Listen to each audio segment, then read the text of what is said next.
तो आज की इस वीडियो में हम देखने वाले हैं प्रायोरिटी क्यू। ठीक है, तो पिछली वीडियो में मैंने आपको बताया था कि क्यू क्या होता है। फिर मैंने आपको डेक के बारे में बताया था।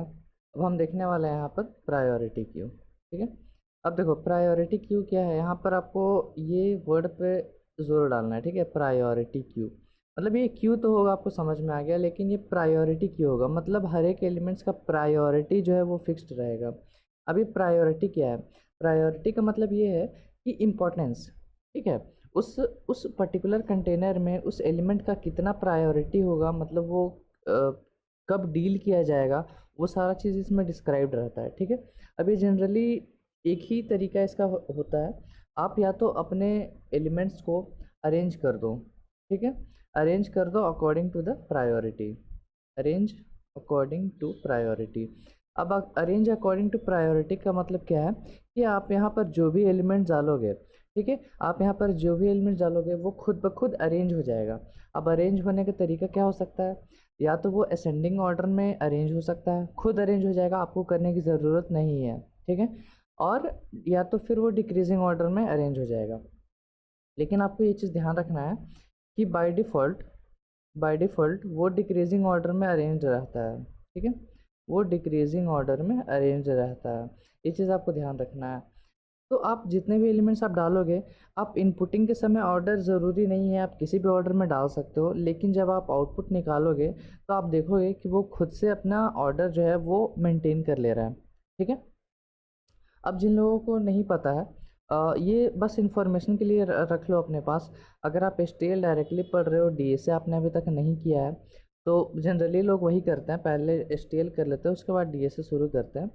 तो अभी आप कहीं कहीं नोट्स अगर बना रहे हो तो बस लिख सकते हो, प्रायोरिटी क्यू जो है वो मैक्सिप या मिनहिप को इम्प्लीमेंट करने के लिए काम आता है। ठीक है, अपना अब ये मैक्सिप मिनहिप क्या है वो आपको फ्यूचर में पता चलेगा। बस अभी समझ लो कि ये मैक्सिप और मिनहिप इम्प्लीमेंट करने के लिए बहुत ज़्यादा ज़रूरी है। ठीक है, मैक्सिप वो ही होता है जिसमें हम अपना सबसे जो अपना बड़ा एलिमेंट है वो सबसे ऊपर रखते हैं, फिर उसके नीचे सारे छोटे एलिमेंट्स आते हैं। मिन हिप जस्ट अपोजिट है। सबसे छोटा एलिमेंट जो रहेगा अपने क्यू में या हीप में वो सबसे ऊपर आएगा, और बाकी सारे उसके नीचे आएंगे, बड़े वाले एलिमेंट्स। ठीक है, चलो, तो ये चीज़ हम सीधा सीधा प्रोग्राम में इम्प्लीमेंट करके देखेंगे कि क्या ये चीज़ सही है या नहीं है। ठीक है, तो अभी अपना सीधा प्रोग्राम में चलते हैं और वहाँ पर देखते हैं कि हम कैसे ये सारी चीज़ों को इम्प्लीमेंट करेंगे। और चूंकि ये सिंपल क्यू है, तो इसमें हम इनपुट और आउटपुट बस एक एंड से करेंगे। ठीक है, इनपुट डालेंगे तो वो पीछे से इनपुट होगा, लेकिन फिर इसका कोई खास सिग्निफिकेंस नहीं बनता है। ठीक है, आप इनपुट कहीं से भी डालो, वो अरेंज कैसे होने वाला है आपको पता है। ठीक है, वो एक ऑर्डर मेंटेन करेगा। तो समझ लो कि यहाँ बस पुश ऑपरेशन होता है। ठीक है, पुश ऑपरेशन होता है, ना ही पुश फ्रंट पुश बैक वैसा कुछ नहीं होता, बस सिंपल पुश होता है। ठीक है, और उसी तरह सिंपल पॉप होता है। तो ये चीज़ हम देखेंगे। चलो प्रोग्राम में चलते हैं। यहाँ पर देखो, प्रायोरिटी क्यू को करने के लिए हेडर फाइल इंपॉर्टेंट है। यहाँ पर क्यू ही आपको यहाँ पर करना है। ठीक है, क्यू ही इसका हेडर फाइल भी है। तो आपको जब एक प्रायोरिटी क्यू बनाना है तो आप यहाँ पर ऐसा कुछ लिखोगे, प्रायोरिटी क्यू। ठीक है, ऐसा आ जाएगा आपके पास। ठीक है, यहाँ पर क्यू नहीं लिखना, प्रायोरिटी क्यू करके आएगा। किस टाइप का डेटा रखना, अभी हम समझ लो कि इंटीजर रखने वाले हैं। प्रायोरिटी नाम हम पी क्यू दे देते हैं। ठीक है, तो ये मेरा एक प्रायोरिटी क्यू बन गया है। अब इसके अंदर हमको एलिमेंट्स डालने हैं। पहले हम डायरेक्ट इनिशियलाइजेशन देखते हैं कि क्या ये पॉसिबल है या नहीं है। ठीक है, तो अगर हम डालेंगे मान लो 2 4 1 5 3 6 ऐसा करके कुछ। ठीक है, इसको एक बार सेव करके सिंपली रन करके देखते हैं। ठीक है, अगर नहीं रन हुआ तो मतलब वो डायरेक्ट इनिशियलाइजेशन ऐसे नहीं लेता है, मतलब नहीं ले रहा है। ठीक है, डायरेक्ट इनिशियलाइजेशन नहीं ले रहा है, तो हमको यहाँ पर वन बाई वन एलिमेंट्स को पुश करना पड़ेगा। चलो, तो यहाँ पर पुश करते हैं, पी क्यू डॉट पुश। ठीक है, अब देख लो यहाँ पर कौन कौन सा ये सारा जो ये आपको दिख रहा है फंक्शन, ये सारे ये सपोर्ट करता है, emplace, empty, pop, size, swap, top. ठीक है, टॉप, हाँ टॉप के बारे में आपको बताएंगे, टेंशन मत लो। यहाँ पर पुश करेंगे, कौन से एलिमेंट्स को पुश करना है। सपोज कर लो हम चाहते हैं कि हम अभी 3 को पुश करें। ठीक है, हमने 3 को पुश कर दिया। उसी तरह हम 3 4 एलिमेंट्स डालते हैं। हम यहाँ पर डालेंगे मान लो 1, यहाँ पर डालेंगे मान लो 2, यहाँ पर मान लो डालेंगे 7, यहाँ पर डालेंगे मान लो 5। तो देखो मैंने किसी भी ऑर्डर में यहाँ पर पुश किया। ठीक है, कोई ऑर्डर नहीं है, 3 1 2 7 5, मैंने कोई यहाँ पर ऑर्डर मेंटेन नहीं किया है। ठीक है, अब इसको एक बार प्रिंट करा के देखते हैं इस क्यू को। तो यहाँ पर हम एक फंक्शन बना लेंगे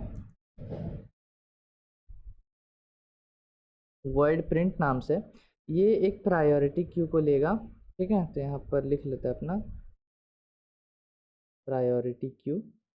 प्रायोरिटी किस टाइप का डेटा को सपोर्ट कर रहा है, इन टाइप का, और इसको हम क्यू से अभी फ़िलहाल के लिए डिनोट कर देते हैं, ठीक है। यहाँ पर लूप चलाएंगे कि while not Q dot empty, तब तक ये लूप चलना चाहिए। और आपको क्या करना चाहिए यहाँ पर, cout q dot top. Top क्या करेगा, सबसे ऊपरी एलिमेंट को आपको निकाल के देगा, मतलब जो सबसे टॉप पे बैठा है, ठीक है। और फिर यहाँ पर हम क्या करेंगे, क्यू डॉट पॉप कर देंगे, ठीक है। यहाँ पर एरर इसलिए दिखा रहा है क्योंकि यहाँ पर करली स्मॉल ब्रैकेट्स आना है, ठीक है। चलो, अब इसको हमको प्रिंट कराना है, तो हम यहाँ पर प्रिंट फंक्शन को कॉल करके इस पी क्यू को अंदर पास कर देते हैं। चलो, अब हम इसको सेव करके रन करते हैं। देख लो, ऑर्डर यहाँ पर मैंने जो लिखा है उस पर ध्यान देना है, ठीक है। 31275 ये ऑर्डर है, लेकिन जब यहाँ पर आपका आउटपुट निकल रहा है तो देखो किस तरह से निकल रहा है, 75321। मतलब वो एक ऑर्डर मेंटेन किया उसने। मैंने देखो यहाँ पर कहीं भी अरेंज नहीं किया है इस एलिमेंट्स को, मैंने तो जम्बल्ड में इसको इनपुट दिया, ये खुद से इसने अरेंज कर लिया अपना आउटपुट, ठीक है। तो ये एक तरह से बोल सकते हैं कि ये मैक्सिप है, सबसे ऊपर एलिमेंट्स, मतलब सबसे बड़ा एलिमेंट जो है वो सबसे टॉप पे रहेगा, उसके नीचे सारे छोटे एलिमेंट्स, ठीक है, और वो भी अरेंज ही रहेंगे। तो ये आपको समझ में आ गया प्रायोरिटी क्यू का मतलब क्या है।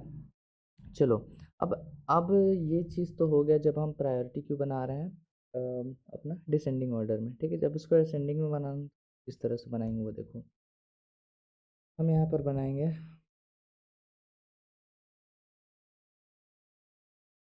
Priority queue. अब इसके अंदर क्या क्या पैरामीटर डालना है वो ध्यान से देखना, इसे यही डिसाइड करेगा कि आपका जो क्यू है वो किस तरह का प्रायोरिटी को फॉलो करेगा।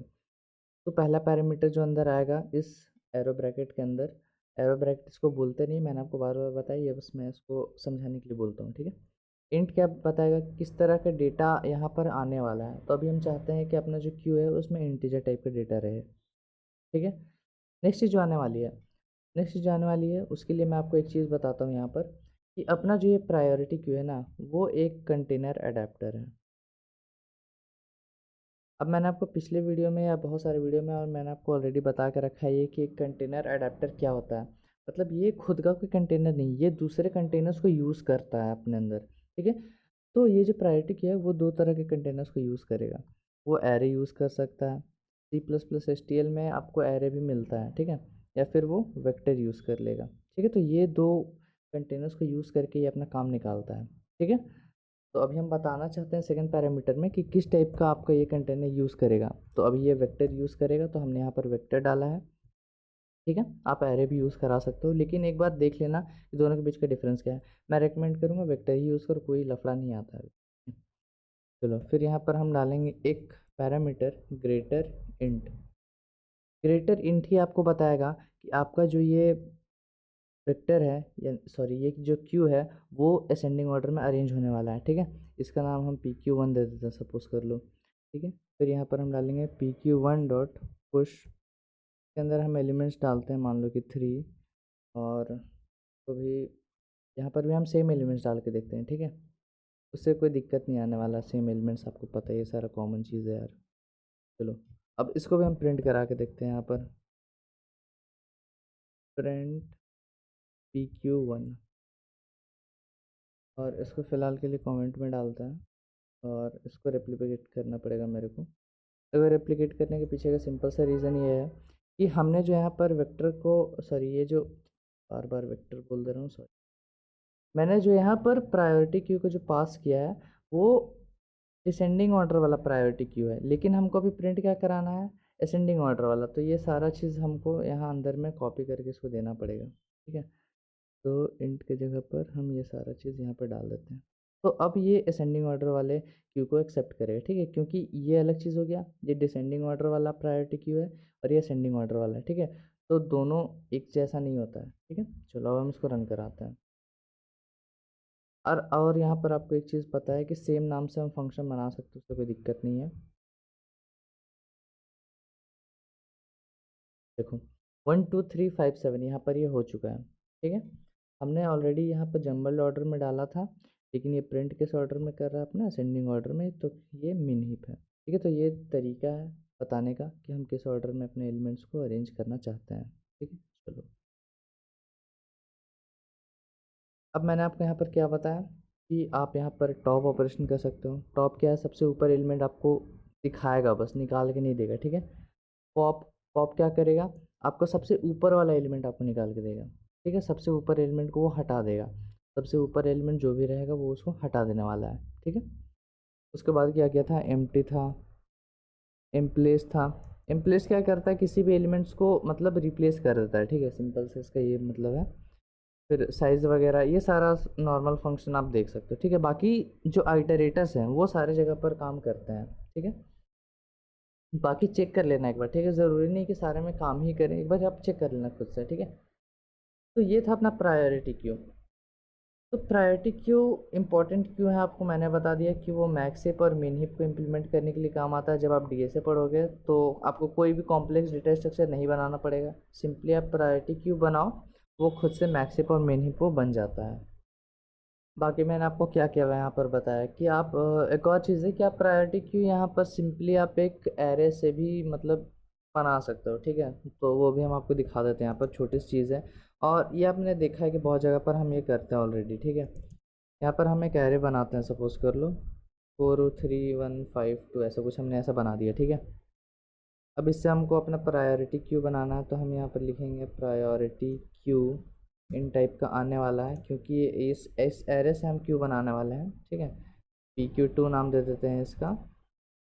PQ ब्रैकेट में आएगा, आपका एरे का नाम क्या है, एर कॉमा एर+4। ठीक है, ये करके इस एरे को आप प्रायोरिटी क्यू में कन्वर्ट कर सकते। कन्वर्ट नहीं होगा, मतलब इसमें एरे में जो एलिमेंट्स है ना वही सारे प्रायोरिटी क्यू में चले जाएंगे। फिर हम यहाँ पर प्रिंट करा देते हैं अपना PQ2 नाम दिया है ना हम पर, PQ2, हाँ PQ2 नाम है। चलो उसको सेव करके हम रन करते हैं। तो देखो यहाँ पर ये 5 4 3 2 अरेंज हो जाएगा। ठीक है, तो और ये किस तरह से काम करते हैं ये मैंने आपको ऑलरेडी बता रखा है। ठीक है, प्रीवियस की वीडियोस में मैंने आपको ऑलरेडी बता के रखा हुआ है, इसलिए यहाँ पर ये चीज़ आपको पता होना चाहिए। तो कुछ ये चीज़ें हैं प्रायोरिटी क्यू के बारे में, और इसके अलावा मैंने आपको सारी चीज़ें बता रखी हैं प्रायोरिटी क्यू के बारे में। और मेरा ध्यान नहीं गया शायद से, मेरे से गलती हो गई। प्रायोरिटी क्यू से पहले मेरे को आपको स्टैक पढ़ाना था, मतलब क्यू, ये सारा जो क्यू का लेक्चर हुआ उससे पहले मेरे को आपको स्टैक पढ़ाना था। लेकिन चलो कोई बात नहीं, स्टैक अगले वीडियो में आ जाएगा, और ये STL का जो सीरीज़ है वो कंप्लीट हो जाएगा इन रिस्पेक्ट टू थ्योरीज। ठीक है, जो सारा थ्योरीज होता है वो सारा हमने आपको करा दिया है। अब देखो क्वेश्चंस के लिए मैं देखूंगा, जो क्वेश्चंस मेरे को लगेगा कि हाँ सिंपल है, डीएसए की तरफ ज़्यादा नहीं जा रहे हैं, उसको मैं यहाँ पर आपको सॉल्व करवा दूंगा। ठीक है, तो और फिलहाल देखो, प्रायोरिटी क्यू को जब भी आप विजुअलाइज करो तो आप ऐसा विजुअलाइज करना कुछ ऐसा। ठीक है, जब एलिमेंट्स को आप डालोगे, जैसे मान लो एलिमेंट्स अपना 7 5 9 3 2, मान लो ये 5 एलिमेंट्स। ठीक है, तो आपको पता है ये किस तरह से अरेंज होने वाले हैं। अगर ये डिक्रीजिंग ऑर्डर में होने वाला है, 2 नीचे आएगा, 3 ऊपर आएगा, कुछ स्टैक के जैसा, लेकिन स्टैक नहीं होता है ये बिल्कुल भी। ठीक है, 9, तो कुछ इस तरह से ये खुद ब खुद अरेंज हो जाएगा। तो जब आप टॉप फंक्शन को कॉल करते हो, ठीक है, टॉप फंक्शन को, तो वो क्या करता है, सबसे ऊपर एलिमेंट को देखता है कि कौन सा है, देखता है, निकालता वगैरह कुछ भी नहीं है, बस देखेगा कि कौन सा है। ठीक है, सबसे ऊपर एलिमेंट कौन सा है, 9। ठीक है, फिर जब आप पॉप करोगे तो ये जो 9 है वो बाहर निकल जाएगा। फिर नेक्स्ट टाइम जब आप टॉप देखोगे तो उसको 7 दिखेगा, फिर ये पॉप हो जाएगा, फिर 5 दिखेगा, फिर ये पॉप हो जाएगा, 3 दिखेगा, फिर ये पॉप हो जाएगा, फिर 2 दिखेगा, फिर ये पॉप हो जाएगा, तो अपना जो प्रायोरिटी क्यू है वो एम्प्टी हो जाएगा। ठीक है, तो आउटपुट कुछ इस तरह से इसका वर्क करता है। और प्रायोरिटी क्यू है तो इनपुट आप दे तो रहे हो, वो एक एंड से इनपुट जा रहा है, वो खुद पे खुद अरेंज हो जा रहा है, और आउटपुट भी आप देख रहे हो कि आप एक ही एंड से निकाल पा रहे हो, डिलीट बस एक ही एंड पे कर पा रहे हो, कि आप इस एंड पे डिलीट कर पा रहे हो, नहीं कर पा रहे हो। ठीक है, तो ये चीज़ ज़रूरी है। तो फिलहाल इस वीडियो को रखते हैं यहीं पर। अगर अच्छा लगा तो वीडियो को लाइक कर देना, चैनल को सब्सक्राइब कर देना। हम मिलेंगे आपसे नेक्स्ट वीडियो में, तब तक के लिए keep coding and bye bye.